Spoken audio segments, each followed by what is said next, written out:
नमस्कार, मैं हूं विनय सिंह। आपका बहुत बहुत स्वागत है।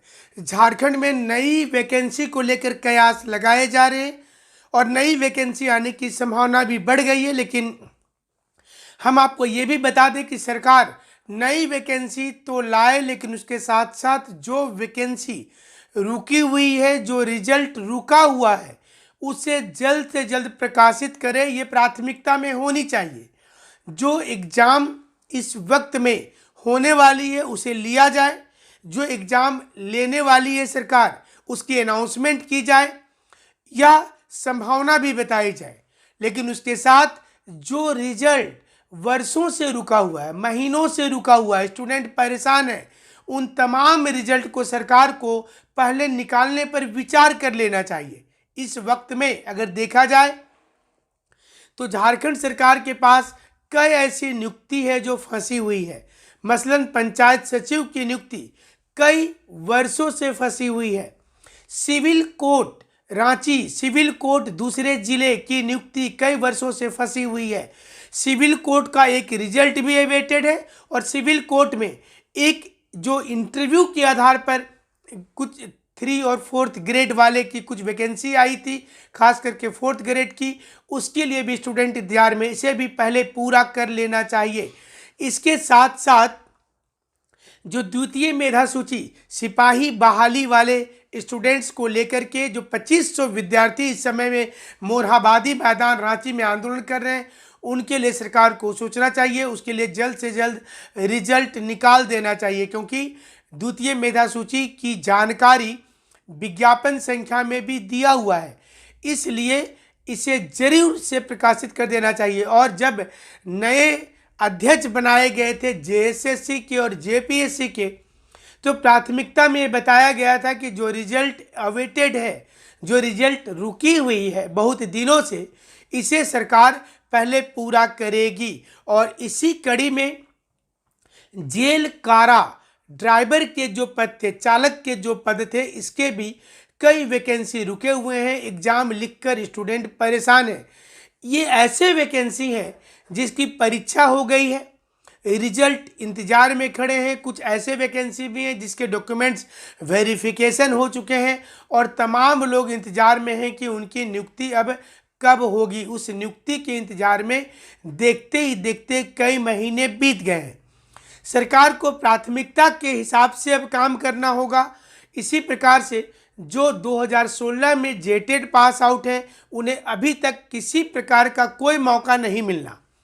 2013 में जो जेटेड पास हैं, उन्हें पिछले कई वर्षों से कोई मौका नहीं मिलना। हालांकि कुछ लोगों को 2 बार काउंसलिंग में मौका मिला था, लेकिन 50,000 विद्यार्थी 2013 के भी टेट पास करके बैठे हुए हैं।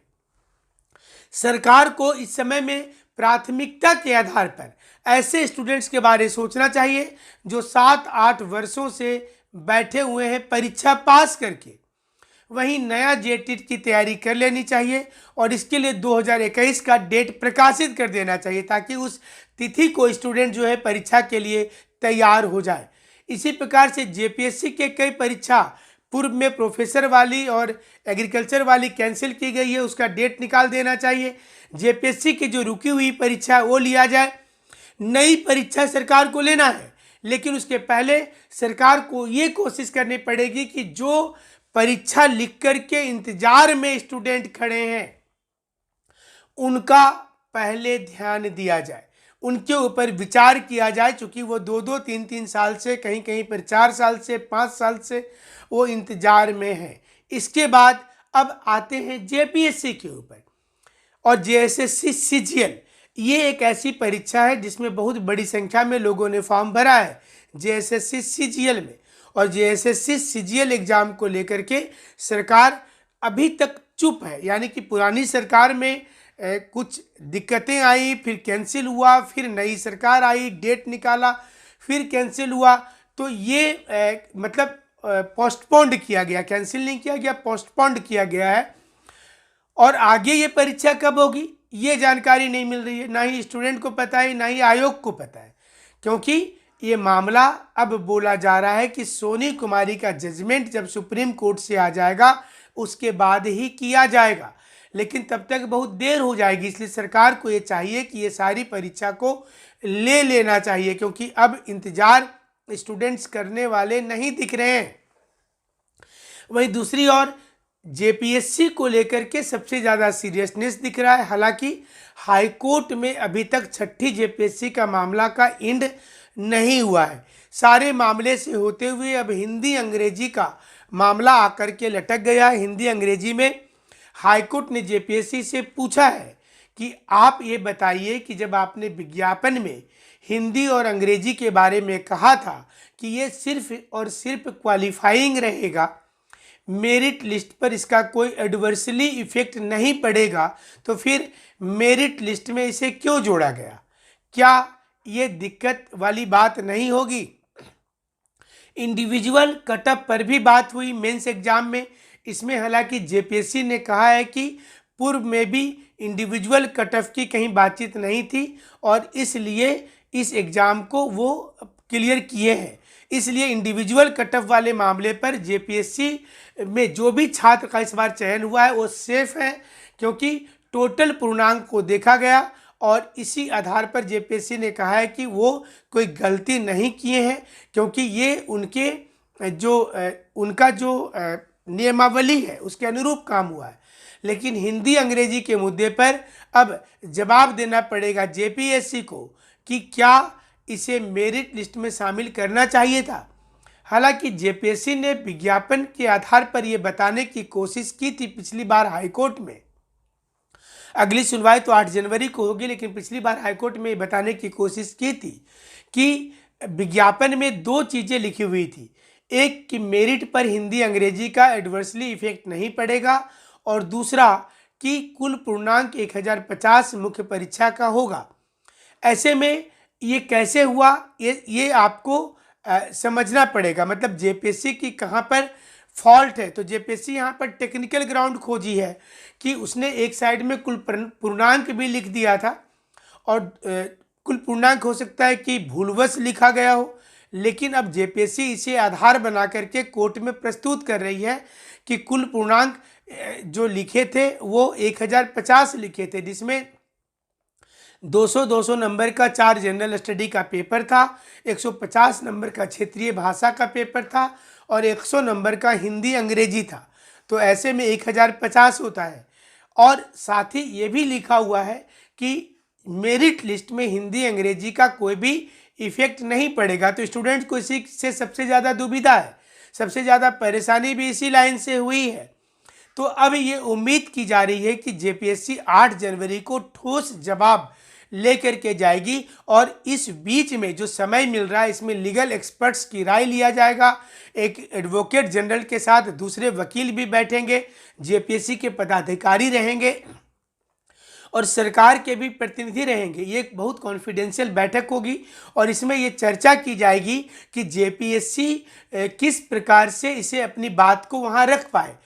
अमिताभ चौधरी से भी पूछा जा रहा है कि वो इस पर क्या व्यू रखते हैं, क्या बोला जाए, क्योंकि नियुक्ति तो हो चुकी है।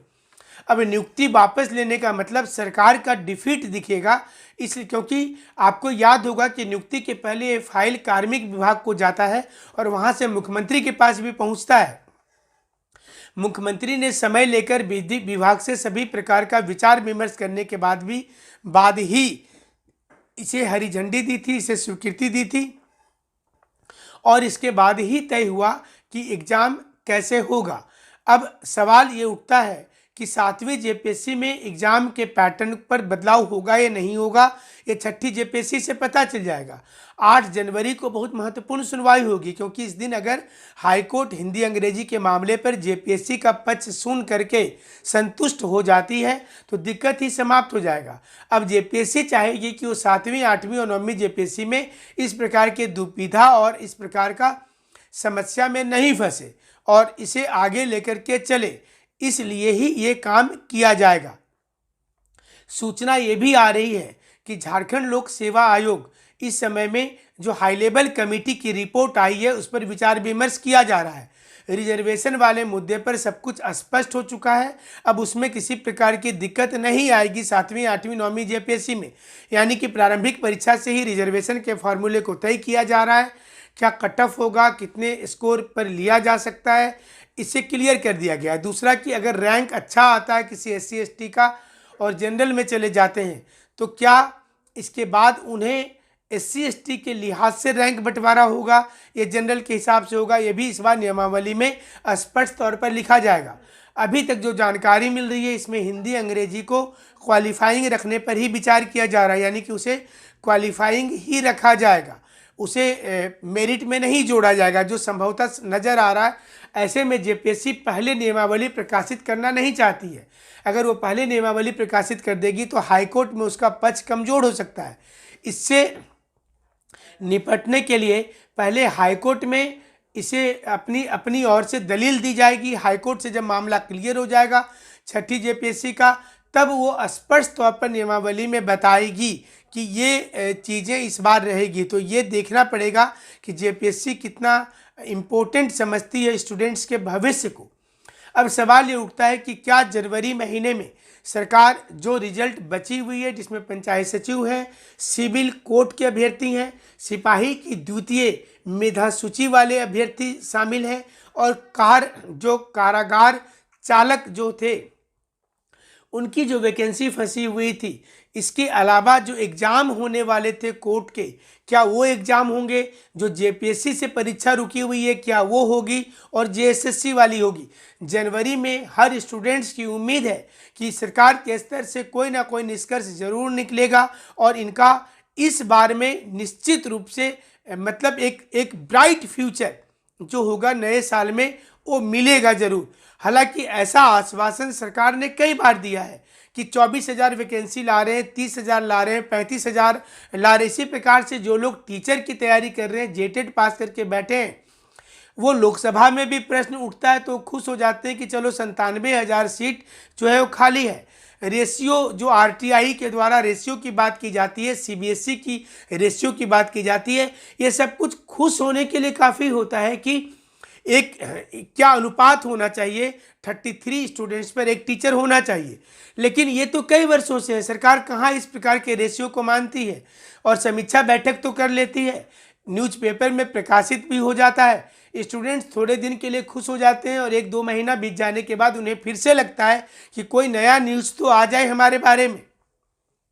इस बार झारखंड सरकार को स्पष्ट तौर पर युवाओं के लिए सोचना चाहिए और उनके लिए कार्य योजना बनाना चाहिए। जो डेट वो दें JPSC का और JSSC का, उस डेट में कम से कम परीक्षा हो ताकि स्टूडेंट्स को ऐसा लगे कि वो नुकसान में कहीं भी नहीं है। हमारे साथ आप ऐसे जुड़े रहेंगे और जो लोग घर बैठ कर के करेंट इवेंट देखना चाहते हैं वो vinayisacademy.com पर जाएंगे और इसी नाम से टेलीग्राम चैनल है हमारा और वेबसाइट में भी इसी नाम से, वहाँ स्टडी मटेरियल वॉच करेंगे। टेलीग्राम चैनल पर महत्वपूर्ण वीडियो आपको दे दी जाती है और महत्वपूर्ण नोट्स भी दिया जाता है, तो आप उसको ज्वाइन कर लीजिएगा। और ऑनलाइन क्लास जो लोग करना चाहते हैं वो कर सकते हैं हमारे साथ जुड़ करके और नोट्स भी मंगा सकते हैं। हमारे साथ जुड़ने के लिए एक बार फिर से शुक्रिया, धन्यवाद।